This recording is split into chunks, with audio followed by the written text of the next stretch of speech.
Hello everyone, तो स्वागत है आपका फिर से हमारे इस चैनल जीनियस माइंड पर। आई होप आपका अलजेब्रा का पेपर बहुत इजी गया रहेगा और जो मैंने वीडियोस बनाई थी वो आपके लिए हेल्पफुल ज़रूर से ज़रूर हुई होंगी। तो ज्योमेट्री के ऊपर पार्ट 1 मैंने वीडियो अपलोड कर दी जिसमें मैंने 1 मार्क्स 2 मार्क्स और 3 मार्क्स का डिस्कशन किया है। आज की इस वीडियो में हम डिस्कस करने वाले हैं सारे के सारे 4 मार्क्स के इंपॉर्टेंट क्वेश्चन और 4 मार्क्स के साथ साथ हम डिस्कस करेंगे भाई सारे इंपॉर्टेंट थियरम्स। तो चलिए सबसे पहले हम लिस्ट डाउन करते हैं और याद रखना यहाँ पर क्वेश्चन की बात नहीं होती, हम कंसेप्ट की बात करते हैं। जब हम थियरम की बात करते हैं तो जो थियरम रहेगा, देख भाई टोटल 3 या 4 थियरम आपको बताता हूँ। सबसे पहले 2 बेसिक थियरम है, पहला आपको बीपीटी आना चाहिए एंड सेकेंड आपको आना चाहिए cyclic quadrilateral theorem. Cyclic quadrilateral theorem, ये 2 बेसिक थियरम और इसके साथ साथ एक और third that is your Pythagoras theorem. क्या आना चाहिए भाई? तो पाइथागोरस थियरम। ये 3 थियरम बहुत ही इंपॉर्टेंट, बहुत ही बेसिक है कि अगर आपको थियरम उठाया तो ये 3 में से तो एक पक्का उठाएंगे। और याद रखना थियरम्स आपको कितने मार्क्स के लिए मिलेंगे भाई? तो 3 मार्क्स के लिए मिलेंगे। कितने मार्क्स के लिए? 3 मार्क्स के लिए। अब इसमें थियरम में सबसे ज़्यादा इंपॉर्टेंट क्या होता है पता है क्या भाई? स्टेटमेंट इंपॉर्टेंट होता है। अगर आपको स्टेटमेंट पता है तो आप कोई भी थियरम सॉल्व आउट कर सकते हो। अब देखते हैं कुछ और थियरम्स जो आपको सबसे पहले वो 3 करने के बाद, अच्छा ये 3 में एक और आप ऐड कर लीजिए, ठीक है, यहाँ पर लिखते हैं। 4th होता है हमारा tangent segment theorem. Tangent segment theorem, याद रखना टैंजेंट सेगमेंट बोल रहा हूँ, टैंजेंट सेकेंड नहीं बोल रहा हूँ। फिर 5th हम बात करते हैं internal division, internal and external division of chords. ये वाला 2 थियरम है जो कि आपको पूरा का पूरा अच्छे से याद रखना। और इफ अगर आपका मन किया, अगर आपको ऐसा लग रहा है कि नहीं मेरा और स्टडी करना है, तो 2 थियरम और है। एक टोस्ट थियरम होता है चैप्टर 1 का मिलेगा और एक होता है property of congruent chord and arc. ये आपको मिलेगा भाई तो प्रैक्टिस सेट 3.3 के पास में मिलेगा। प्रैक्टिस सेट 3.3 के पास में। तो इतने ही थियरम है। देख भाई अगर आप बोलोगे सर इतना सारा आप बता दे रहे हो कि इतना कैसे करेंगे, तो ये जो बीपीटी है, साइक्लिक है, ये सारे के सारे थियरम्स तो तुमने पहले से करके रखे रहेंगे ना भाई। मतलब टैंजेंट सेगमेंट थियरम भी तुमने पहले करके रखा रहेगा। सिर्फ तुम्हें देखना क्या है, ये 3 चीजें देखनी है। और इफ अगर ये भी तुमको देखने का मन कर रहा है तो ही देखिए। मतलब एक बार मैं बोल रहा हूँ कि देख लीजिए, क्योंकि अगर गलती से यू डोंट नो कि अगर आपको कोई क्वेश्चन फ्लैश आउट हो गया एग्जाम में तो आप अटेंड करने के लायक होने चाहिए।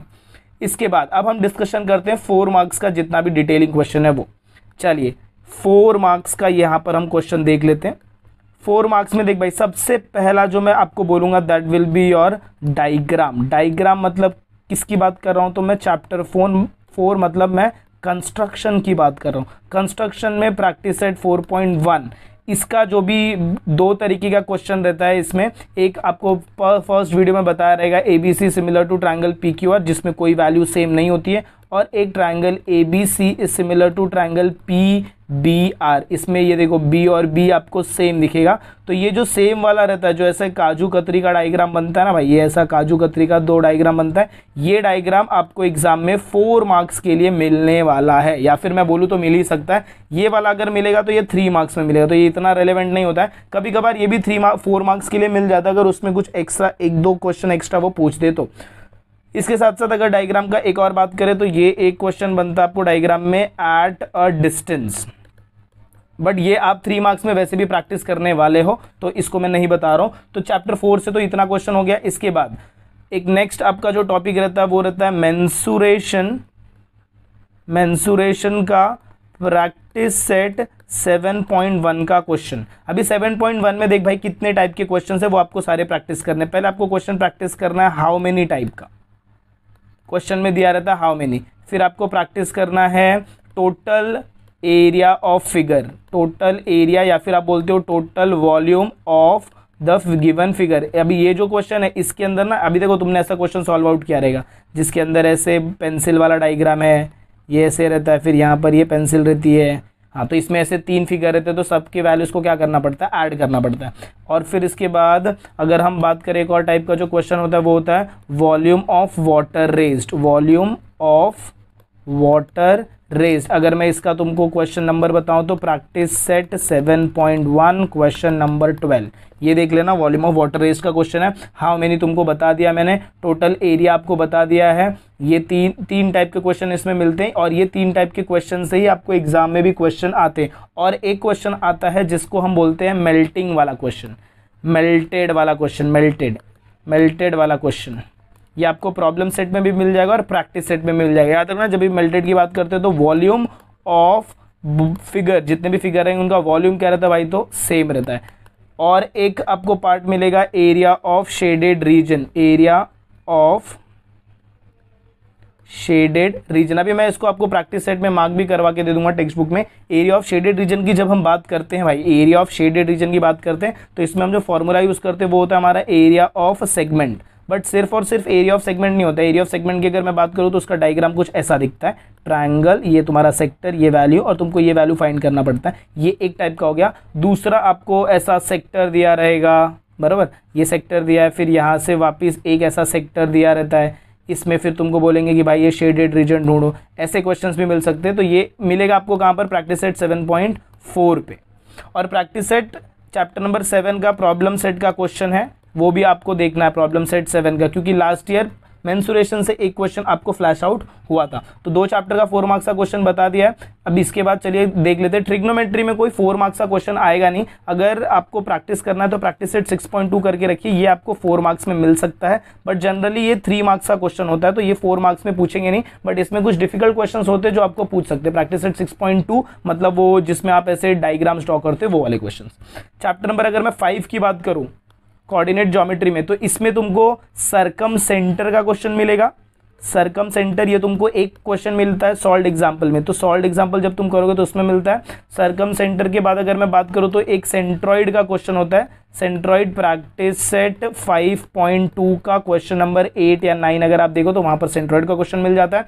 इसके अलावा अगर हम बात करें तो इसमें जो फिगर्स वाले क्वेश्चन है ना, जिसमें तुमको भाई स्क्वायर बताना है, रेक्टेंगल बताना है, रोम्बस बताना है, ये तुमको 4 मार्क्स में मिल सकते हैं। बस चैप्टर 5 से आपको इतना करना है। चैप्टर 3 की अगर बात करें, चैप्टर 2 से कोई देखो, चैप्टर 2 से कोई भी आपको 4 मार्क्स का क्वेश्चन मिलेगा नहीं, क्योंकि उसका वेटेज उतना नहीं है। चैप्टर 3 पे अगर मैं जंप आउट करूं तो सबसे पहले इसमें तो मैंने आपको बोला है थियरम, इसके थियरम्स इंपॉर्टेंट है, जो मैंने ऊपर अभी आपको लिखा कर दिए थियरम्स। जब हम इसके 4 मार्क्स की बात करते हैं तो 4 मार्क्स का जो क्वेश्चन आपको मिलेगा वो मिलेगा प्रैक्टिस सेट 3.4। और जो प्रॉब्लम सेट है, प्रॉब्लम सेट के एंडिंग के जो क्वेश्चंस है ना भाई, वो आपको कहां पर मिलेंगे, तो 4 मार्क्स में मिलेंगे एंडिंग क्वेश्चंस। ये आपको इसमें से बहुत अच्छे से करके रखना है। और अगर कोई भी सर्कल का कोई बाहर का क्वेश्चन आता है जो 4 मार्क्स का होता है, तो दे भाई टेंशन मत लेना। जब बाहर का क्वेश्चन आता है तो उसके अंदर इंस्क्राइब्ड एंगल, क्या बोला मैंने, इंस्क्राइब्ड एंगल, फिर एक होता है tangent secant property, tangent secant property. ये सारे जो छोटे छोटे प्रॉपर्टी तुमने 1 मार्क्स 2 मार्क्स और 3 मार्क्स में किए हैं, इन्हीं का क्या रहता है भाई, तो कॉम्बिनेशन पूछा जाता है। क्या पूछा जाता है, कॉम्बिनेशन। तो ये हो गया हमारा चैप्टर नंबर 3 का बात। और चैप्टर नंबर 1 से अगर आपको क्वेश्चन वो पूछते हैं, कहाँ से बोला मैंने, तो भाई चैप्टर नंबर 1 से अगर क्वेश्चन पूछते हैं तो इसमें ज़्यादा कुछ 4 मार्क्स के क्वेश्चंस होते नहीं है। वापस अगर मैं बोलूँगा तो प्रॉब्लम सेट का एंडिंग का क्वेश्चंस करो, मैं अभी मार्क करवा के दूंगा। प्लस जो तुम्हारे प्रैक्टिस सेट है, प्रैक्टिस सेट में, प्रैक्टिस सेट अगर मैं बोलूँ तो प्रैक्टिस सेट 1.3 अच्छे से करो, प्लस उसके सॉल्व्ड एग्जाम्पल अच्छे से देखो। इसके साथ साथ अगर आपको और प्रैक्टिस करना है, प्रैक्टिस सेट 1.3 हो जाएगा तो टोस्ट थियरम वाले जो क्वेश्चन है उसके जो बोलते हैं ना डिफिकल्ट क्वेश्चन, क्वेश्चन नंबर 7 है, वो आप देख लीजिए। इतना करने से आपका पूरे का पूरे चैप्टर का मैंने आपको 4 मार्क्स का मार्किंग दे दिया, बहुत कम है। और इसमें से आपको क्वेश्चन फंसेगा, देख भाई बोल रहा हूँ, फंसेगा मतलब फंसेगा। और यहाँ से आपको ये चैप्टर 4 और चैप्टर जो स्टार्टिंग का दिया वो बहुत अच्छे से करना है, क्योंकि 2 क्वेश्चन तो यहाँ से आपको कंफर्म होने वाले। तो चलिए अब हम टेक्स्ट बुक के ऊपर जाकर देखते हैं और देखते हैं कि कौन से ऐसे क्वेश्चंस है जो टेक्स्ट बुक से इंपॉर्टेंट होने वाले हैं। चलिए, तो जब हम सिमिलैरिटी की 4 मार्क्स के क्वेश्चन की बात करते हैं तो देखते हैं इसमें कहाँ से 4 मार्क्स के क्वेश्चन आते हैं। ये देखो, ये मैंने आपको बेसिक प्रोपोर्शनलिटी थ्योरम बताया भाई, ये अच्छे से करना है। थ्योरम जब भी आप कर रहे हो तो इसमें सबसे पहले आपको स्टेटमेंट लिखना, याद रखो, सबसे पहले आपको लिखना स्टेटमेंट, फिर लिखना गिवन, फिर लिखना टू प्रूफ, फिर लिखना कंस्ट्रक्शन, फिर आपका प्रूफ आएगा।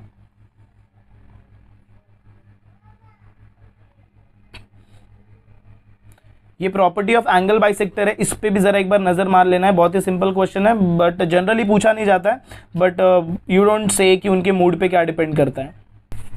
इसके साथ जब आप प्रैक्टिस सेट 1.3 पर आएंगे तो इसमें क्वेश्चन नंबर 5, क्वेश्चन नंबर 6, फिर आपका रहेगा क्वेश्चन नंबर 9। जनरली ये 9 जो है 3 मार्क्स के लिए आता है। ये हो गया तुम्हारा toast theorem, theorem of area of similar triangle, 4 marks question हो सकता है। ये डिफिकल्ट थियरम है तो प्रैक्टिस कर लेना अच्छे से। फिर ये वाला क्वेश्चन देखिए एग्जाम्पल 3, ये 4 मार्क्स में तुमको मिल सकता है। यहाँ पर ये क्वेश्चन नंबर 7 ये 4 मार्क्स में मिल सकता है। क्वेश्चन नंबर 10 आपको 4 मार्क्स में मिल सकता है। क्वेश्चन नंबर 13 आपको 4 मार्क्स में मिल सकता है। तो 4 मार्क्स से जो क्वेश्चन है बहुत सिलेक्टिव रहेंगे, अलजेब्रा के जैसे नहीं कि बहुत सारे क्वेश्चन यहाँ पर करने, बट सिलेक्टिव क्वेश्चन है, बट उसको आपको बहुत थरली करना पड़ेगा। पाइथागोरस थ्योरम की अगर मैं बात करूँ तो इसमें देखते कौन से 4 मार्क्स के क्वेश्चन है। ये क्वेश्चन एग्जाम्पल नंबर 7 आपको करके रखना है, 3 मार्क्स में मिल जाएगा आपको, या फिर 4 मार्क्स में। ये 3 मार्क्स तो कौन से वाले, जो हार्ड वाले क्वेश्चन रहते हैं। Example number 9, example number 10, sorry sum number 9, sum number 10। इसके साथ साथ यहाँ पर आओगे तो एग्जाम्पल नंबर 2 आपको ये सॉल्व आउट करना है, ये आपको शायद दिख जाए। और ये एग्जाम्पल नंबर 3, 5 पे टाइम वेस्ट मत करना, वो क्वेश्चन नहीं आता। यहाँ पर आएंगे तो एग्जाम्पल नंबर 11 आ सकता है, फिर 13 आ सकता है, 14 आ सकता है, 15 तो मैंने मार्क करवा के दिया पिछले वाले प्रैक्टिस सेट में, और 16 ये इसमें थोड़े ट्रिकी क्वेश्चंस हैं। सर्कल की अगर मैं बात करूँ तो देखिए, देखते सर्कल में कौन से 4 मार्क्स है। सर्कल में थोड़े लिमिटेड क्वेश्चन है, बट प्रॉब्लम सेट में ज़्यादा अच्छे खासे क्वेश्चन है। देखिए यहाँ पर ये क्वेश्चन नंबर 4 और क्वेश्चन नंबर 5 आपको देखना है, प्रैक्टिस सेट 1.2 का, सॉरी 3.2 का है। देखो ये 2 थियरम की मैं बात कर रहा था, दिखने में बहुत छोटे थियरम है, 3 मार्क्स में आपको ये पूछ सकते हैं, chords corresponding to congruent arc of circle are congruent. और इसके नीचे देखो एक और प्रूफ वाला क्वेश्चन है, यहाँ से ये एग्जाम्पल तुमको पूछ सकते हैं 3 या 4 मार्क्स में। ये तुम्हारा साइक्लिक क्वाड्रिलेटरल थियरम, ये मैंने लिखवा दिया है। ये क्वेश्चन आपको देखना है, सॉल्व एग्जाम्पल 1।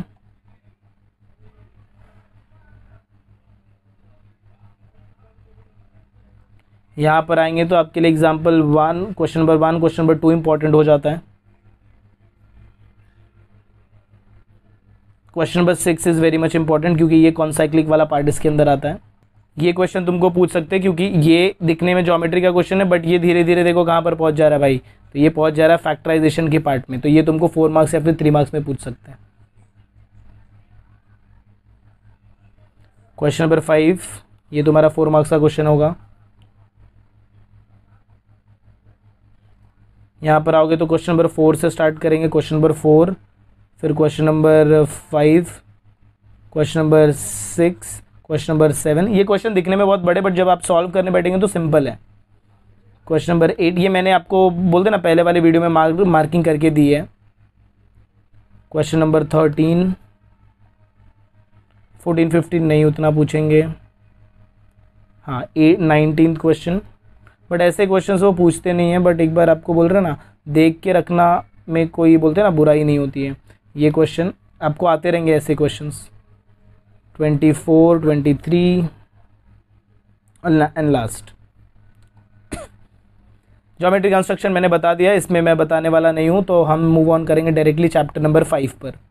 चैप्टर नंबर 5 पे डायरेक्टली आपको आना है तो पेज नंबर 106 पे, और ये आपको दिखेगा देखो सर्कम सेंटर वाला क्वेश्चन। ये इनका 4 मार्क्स का क्वेश्चन बनता है फ्रॉम कोऑर्डिनेट ज्योमेट्री। या तो फिर आपको बोलेंगे ना कोलिनियर पॉइंट्स बता दो भाई, ये देखो ये ऐसे डायग्राम वाले क्वेश्चन दिख रहे हैं, इसमें आपको बोलेंगे show that vertices of a square. ये भी आपका 4 मार्क्स का बनता है, क्योंकि इसमें सॉल्विंग ज़्यादा रहता है। कोलिनियर पॉइंट्स बोलेंगे तो वेरीफाई, देखो ये भी 4 मार्क्स में या फिर 3 मार्क्स में ये पूछ सकते हैं। ये जो क्वेश्चन आपको दिख रहा है ट्राइसेक्शन वाला क्वेश्चन, ये है तुम्हारा example number 4 on page number 114। ऐसे क्वेश्चन भी तुमको 4 मार्क्स के लिए पूछ सकते हैं, अगर ट्राइसेक्शन बोल रहे हैं या फिर इसमें बोलते हैं 4 इक्वल पार्ट्स, तो ये भी 4 मार्क्स का क्वेश्चन बनता है। इधर आपको ट्राइसेक्शन बोला है और प्रैक्टिस सेट में 4 इक्वल पार्ट्स और 5 इक्वल पार्ट्स दिया है। फिर हाँ याद रखना सेक्शन फॉर्मूला का क्वेश्चन आपको करना ही करना है, कल आपको ये क्वेश्चन मिलने वाला है। देखो यहाँ पर मैंने बोला ना 5 कॉन्ग्रुएंट पार्ट, 4 इक्वल पार्ट्स, फिर ये क्वेश्चन मैंने आपको बोला जिसमें फाइंड एन एच एन के बोलते हैं, ये सब 4 मार्क्स के क्वेश्चन है। ये क्वेश्चन देखो वापस, show that quadrilateral ABCD is a parallelogram, 4 marks question. ये फाइंड के क्वेश्चन नंबर 8 करना, 7 करना, 6 करना। यहाँ पर आपको क्वेश्चन नंबर 4 करना है, फिर क्वेश्चन नंबर 7 करना है, क्योंकि ये सर्कम सेंटर वाला क्वेश्चन है। फिर यहाँ पर आ जाओगे तो यहाँ पर बहुत भर भर के क्वेश्चन देखो, पैरेललोग्राम, रेक्टेंगल, फिर नीचे आएंगे तो यहाँ पर बोला है कोऑर्डिनेट्स ऑफ सेंट्रॉइड, फिर ये सरकम सेंटर हो गया। फिर नीचे आएंगे तो यहाँ पर देखो 5 कॉन्ग्रुएंट पार्ट्स है, तो इसमें ऐसे क्वेश्चन बनते हैं। ये पैरेललोग्राम है, फिर यहाँ पर slope of diagonal of quadrilateral है। बस ये आपका क्वेश्चन चैप्टर नंबर 5 से इतने 4 मार्क्स के क्वेश्चन इंपॉर्टेंट बनते हैं। चलिए तो मूव ऑन करते हैं next chapter, that is our chapter number 6। इसके अंदर अगर मैं 4 मार्क्स का क्वेश्चन आपको बोलने जाऊँ तो वो जो क्वेश्चन होगा वो सिर्फ और सिर्फ देखो ये हो सकता है 4 मार्क्स में को दिख सकता है आपको, या फिर इसके अलावा ये एलिमिनेट थीटा दिख सकता है, या फिर इसके अलावा ये जो तुम्हारा क्वेश्चन नंबर 6 है ना, इसमें से कोई एक क्वेश्चन आपको मिल सकता है, या तो 4 मार्क्स में या तो 3 मार्क्स में।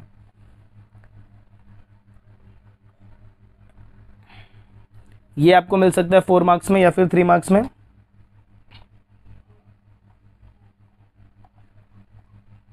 ये क्लाउड वाला question, Roshni saw an eagle, और इसमें से क्वेश्चन मिलेंगे तो ये 3 मार्क्स में 4 मार्क्स वाले क्वेश्चन होते हैं, तो 3 मार्क्स के लिए आप ये सारे क्वेश्चन प्रैक्टिस आउट कर सकते हैं। यहाँ पर ये जो पैटर्न है इसमें मैंने जो क्वेश्चंस मार्क करवा के दिए थे, जो tan क्यूब वाला है, फिर ये sec वाला है, फिर tan 4 वाला है, sec स्क्वायर वाला है, ये सारे के सारे तुमको 4 में नहीं 4 में मिलेंगे, तो 3 मार्क्स क्वेश्चन नंबर 5 जो होता है वहाँ पर ज़रूर से ज़रूर मिलेंगे। लास्ट चैप्टर बचता दैट इज अवर मेंसुरेशन। तो चलिए इसका भी मैंने बहुत सारा डिटेलिंग दे दिया आपको, बट फिर भी एक बार देख लेते हैं कौन से क्वेश्चन है जो आपके लिए इंपॉर्टेंट हो जाएंगे। देख भाई मैंने क्या बताया, हाउ मच मतलब कैपेसिटी फॉर हाउ मेनी का क्वेश्चन है, ये इंपॉर्टेंट है। ये भी देखो, ये भी तुम्हारा हाउ मेनी का क्वेश्चन इंपॉर्टेंट है। इसके बाद जब तुम इधर आओगे तो इसमें बोला है फाइंड द, ये क्वेश्चन तो बहुत इंपॉर्टेंट है, इसको मार्क करके सॉल्व करके जो करना है वो करके रखो, बट ये आपको एग्जाम में मिल सकता है। अभी इसमें ना पैटर्न्स अलग अलग है, देखो ये अगर मैं देखूंगा तो हाउ मेनी का क्वेश्चन है, फिर यहाँ पर देखूंगा तो ये फाइंड द टोटल एरिया है, फिर इसके बाद यहाँ पर भी आऊँगा तो टोटल एरिया, ये हाउ मेनी, ये भी टोटल एरिया ही पूछा है इसमें, find the volume of the part, या फिर टोटल एरिया वाला क्वेश्चन है ये। और ये लास्ट वाला जो क्वेश्चन है ये वॉल्यूम ऑफ वाटर रेज्ड, ये इंपॉर्टेंट क्वेश्चन है। और इसके पहले के जितने क्वेश्चंस मार्क करके दिए, ये सारे क्वेश्चंस हैं जो तुमको 4 मार्क्स में मिल सकते हैं, और इसके ऊपर क्वेश्चन नंबर 5 तक के जितने भी क्वेश्चन है वो 1 मार्क्स 2 मार्क्स में ही मिलेंगे। और अगर उनको वो 4 मार्क्स आपके लिए बहुत सिंपल बनाना रहेगा तो एक क्वेश्चन उनको आपको दे सकते हैं फर्स्ट टर्म का, ये क्वेश्चन नंबर 3 या फिर क्वेश्चन नंबर 2।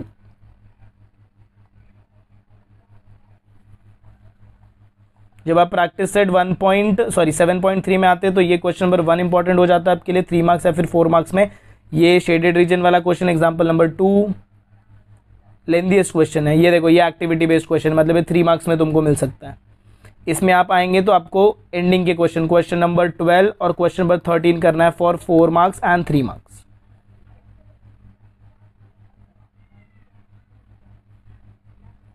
ये हेक्सागोन वाला क्वेश्चन आपको करना है। इसमें ना जरा फॉर्मूला आपको ध्यान देना है, ये क्वेश्चन बहुत सिंपल है बट ये फॉर्मूला आपको क्लिक होना चाहिए। क्या है, √6 × √3/4 साइड स्क्वायर, ये फॉर्मूला क्लिक होना चाहिए, इसीलिए क्वेश्चन इंपॉर्टेंट हो जाता है, क्योंकि जिसको फॉर्मूला याद रहेगा वही ये क्वेश्चन को सॉल्व कर सकता है। फिर ये शेडेड रीजन में से इसमें से कोई भी एक क्वेश्चन आपको करना है। और यहाँ पर आओगे तो देख भाई क्वेश्चन नंबर 2 करना है, 3 करना है, 4 करना है, 5 करना है, 6 करना है, इसके साथ साथ 7, 8, 9 और 10, और पीछे 2 क्वेश्चन और है। देखो ये 11th वाला क्वेश्चन है, एरिया ऑफ शेडेड रीजन वाला है, और ये क्वेश्चन है क्वेश्चन नंबर 12, ये भी आपका कौन सा है 4 मार्क्स के लिए, फिर 3 मार्क्स के लिए पूछ सकते हैं। तो आई होप आपको 4 मार्क्स के साथ साथ 3 मार्क्स और प्लस इंपॉर्टेंट थियरम के बारे में सब कुछ समझ में आ गया रहेगा कि कैसे क्या क्वेश्चन हमने डिस्कस किए। तो बस आपको ये क्वेश्चंस को बहुत ही अच्छे से प्रैक्टिस आउट करना है, और इसके बाद एक आपको वीडियो मिलने वाली है जिसके अंदर हम बात करेंगे dos and don'ts of geometry, क्योंकि ज्योमेट्री का जो पेपर होता है वो थोड़ा सा अलग होता है अलजेब्रा के पेपर से, तो इसके अंदर बहुत सारी चीज़ों को आपको ध्यान देना पड़ता है। तो चलिए मिलते हैं अगली वीडियो में जिसमें हम डूज एंड डोंट की बात करेंगे। तब तक के लिए ये सारे क्वेश्चंस को प्रैक्टिस आउट करके रखिए। आई होप आपका ये पेपर भी बहुत अच्छा और बहुत ईजी जाएगा। तब तक के लिए have a good day and take care.